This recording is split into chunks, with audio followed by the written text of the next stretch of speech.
আসসালামু আলাইকুম সুপ্রিয় শিক্ষার্থী বন্ধুরা, তোমরা সবাই কেমন আছো? আলহামদুলিল্লাহ, আমিও ভালো আছি। তোমাদেরকে জানাই সালাউদ্দিন কেমিস্ট্রির পক্ষ থেকে স্বাগতম।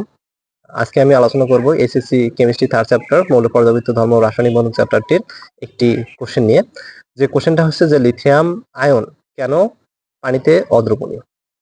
সো চলো দেরি না করে ক্লাসটা শুরু করি। লিথিয়াম আয়ন কেন পানিতে দ্রবণীয় নয়, এটা জানার পূর্বে আমাদের লিথিয়ামের আকার আকৃতি সম্বন্ধে একটা ধারণা নিতে হবে। আমরা জানি সবাই যে লিথিয়াম পরমাণুটি আমাদের এক নম্বর গ্রুপে অবস্থিত। Lithium, sodium, potassium, rubidium, caesium, এটা সবাই আমাদের এক নম্বর গ্রুপে অবস্থান করবে। আচ্ছা, এরপর ডান দিকে আমাদের বেরিলিয়াম আছে, তারপর এখানে ম্যাগনেসিয়াম আছে। ওকে, সো মৌলগুলো এদিকে যেতে থাকবে। তো ব্যাপারটা কি দাঁড়ালো একটু বলি। যে ম্যাগনেসিয়ামের যে আকারটা আমরা জানি যে উপর থেকে নিচের দিকে গেলে আকার বাড়ে। তো যার কারণে কি হবে যে আমরা সোডিয়ামের আকারটা লিথিয়াম থেকে বড়, পটাশিয়ামের আকার সোডিয়াম থেকে বড়, একইভাবে ফ্রান্সিয়ামের আকার উপরে যতগুলো মৌল আছে সবগুলো থেকেই বড়। সো সব থেকে আকার এখানে বড় কার? ফ্রান্সিয়াম। আর সব থেকে এখানে আকার ছোট কার? লিথিয়াম। আর আকার ছোট হলে কি হবে? আকার ছোট হলে চার্জ ঘনত্বটা অবভিয়াসলি বেশি হবে। আর চার্জ ঘনত্ব যদি বেশি হয় তাহলে কি হয় জানো? যে এই যে লিথিয়াম পরমাণুটি অন্যান্য মৌলের সাথে সে সমযোজী, পোলার সমযোজী যৌগ গঠন করতে পারে না। এখন পোলার সমযোজী কেমন? আমরা পোলার সমযোজী জানি যে যেমন পানি H2O, একে যদি আমি ভাঙি তাহলে কেমন হবে জানো? এরকম হবে না? আচ্ছা, এখন কথা হচ্ছে যে তড়িৎ ঋণাত্মকতার উপর ডিপেন্ড করে এই যে এখানে আমাদের শেয়ারকৃত ইলেকট্রন দুইটি আছে, এখানে ইলেকট্রন দুইটি আছে। এই শেয়ারকৃত ইলেকট্রন গুলো অক্সিজেনের তড়িৎ ঋণাত্মকতা বেশি থাকার কারণে এই ইলেকট্রন গুলোকে কিন্তু অক্সিজেনের দিকে টেনে নিয়েছে, বাট হাইড্রোজেন থেকে অনেক দূরে। কারণ হাইড্রোজেনের আমাদের তড়িৎ ঋণাত্মকতা অনেক কম, যার কারণে আমরা জানি যে নর্মালি যে ইলেকট্রন দেয় এখানে দিয়েছে কে? হাইড্রোজেন সামহাও দিয়ে দিছে, তারপর সে ধনাত্মক। বাট এখানে আমরা একটা ওয়ার্ড ইউজ করি, সেটা হচ্ছে আংশিক ধনাত্মক, যেটা আমরা ডেল পজিটিভ বলি। একইভাবে এখানেও ডেল পজিটিভ। আর যে ইলেকট্রন নেয় সে ঋণাত্মক হয়, আমরা বলবো এখানে আংশিক ঋণাত্মক। অর্থাৎ এখানে অক্সিজেন আমাদের কি আংশিক, দুইটা ইলেকট্রন যেহেতু নিয়েছে সে 2-। তো এখানে আমাদের পানির মধ্যে অক্সিজেন আংশিক ঋণাত্মক এবং হাইড্রোজেন আমাদের আংশিক ধনাত্মক করে আছে। আমরা জানি পানির মধ্যে যদি কোনো যৌগ দিই, কোনো আয়নিক যৌগ, লাইক দ্যাট আমি যদি বলি সোডিয়াম ক্লোরাইড, তো পানিতে যদি দেই তারা ভেঙে যায়, ভেঙে গিয়ে কি তৈরি করে জানো? সোডিয়াম আয়ন, আচ্ছা, ক্লোরিন আয়ন তৈরি করে। এরকম না, আমরা এটা নর্মালি জানি। কেন তারা ভাঙে? সোডিয়াম ক্লোরাইড কেন পানিতে ভাঙবে? কারণ হচ্ছে যে এই দেখো, সোডিয়ামের ধনাত্মক আয়ন তৈরি হয়েছে না? ধনাত্মক আয়ন তৈরি হয়েছে।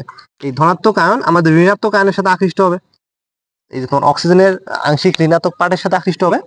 এবং ক্লোরিন আমাদের কি হবে? যেহেতু ঋণাত্মক অংশ, এ হচ্ছে আমাদের ধনাত্মক অংশের সাথে আকৃষ্ট হবে। যার কারণে এই সোডিয়াম ক্লোরাইড কি করবে? পানির মধ্যে মিক্সড হয়ে যাবে, ভেঙে যাবে, দ্রবণীয় হবে। বাট লিথিয়াম কোনো পোলার সমযোজী যৌগ তৈরি করে না। এই যে পোলার বলতে এখানে তোমার এরকম কোনো চার্জ তৈরি করবে না, এরকম কোনো চার্জ তৈরি করবে না। কেন তৈরি করবে না? কারণ এর যে যৌগটা, এর যেহেতু আকারটা অনেক ছোট, আর আকারটা অনেক ছোট থাকার কারণে কি হয় যে এর সাথে অন্যান্য কোনো যদি মৌল ধরি, আমি সামাও লিথিয়াম ক্লোরাইডের কথা বললাম, সরি ফর দ্যাট, লিথিয়াম ক্লোরাইডের কথা বললাম। এখানে কি ঘটবে জানো? এখানে দেখো যে এই যে লিথিয়ামের চার্জ ঘনত্ব অনেক বেশি থাকার কারণে ক্লোরিনকে সে কি করে? খুব শক্তিশালী ভাবে কি করতে পারে? আঁকড়ে ধরে রাখতে পারে। খুব শক্তিশালী ভাবে ক্লোরিনকে সে আঁকড়ে ধরে রাখতে পারে। তো যখন সে আঁকড়ে ধরে রাখবে, একে যখন আমি পানিতে দেবো, যেমন এখানে সোডিয়ামকে আমরা ডিরেক্টলি ভেঙে দিতে পারছি আয়ন আকারে, কিন্তু লিথিয়ামকে কখনো এরকম আয়নে কনভার্ট করা যাবে না। আর আয়ন বলতে আমাদের এখানে পোলার করা যাবে না, এরকম পোল তৈরি হবে না, ধনাত্মক পোল ঋণাত্মক পোল কখনোই তৈরি হবে না।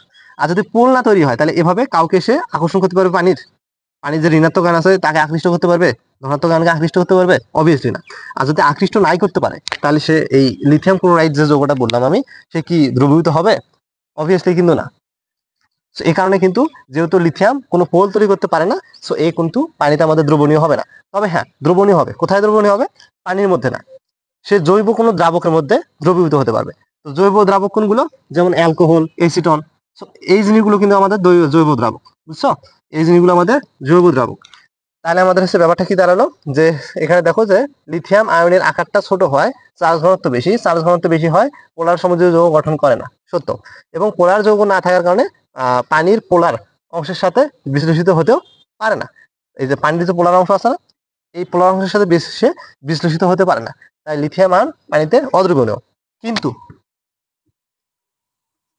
তোমার পোলার জৈব জৈব দ্রাবক, যেমন অ্যালকোহল। অ্যালকোহল কিন্তু একটা জৈব দ্রাবক। এসিটন এ দ্রবণীয়, কারণ এই যে অ্যালকোহল বা এসিটনে এখানে তোমার ওই রকম পোল তৈরি হওয়া লাগে না, যার কারণে তারা কি করতে পারে, লিথিয়ামের যৌগগুলো সমযোজী পোলার সমযোজী যৌগগুলো লিথিয়ামের যে যৌগগুলো আছে তারা কি করতে পারে, অ্যালকোহল আর এসিটনে দ্রবণীয় হতে পারে। আশা করি তোমরা বুঝতে পেরেছো কেন লিথিয়াম পানিতে দ্রবণীয় হবে না। ধন্যবাদ সবাইকে। আসসালামু আলাইকুম।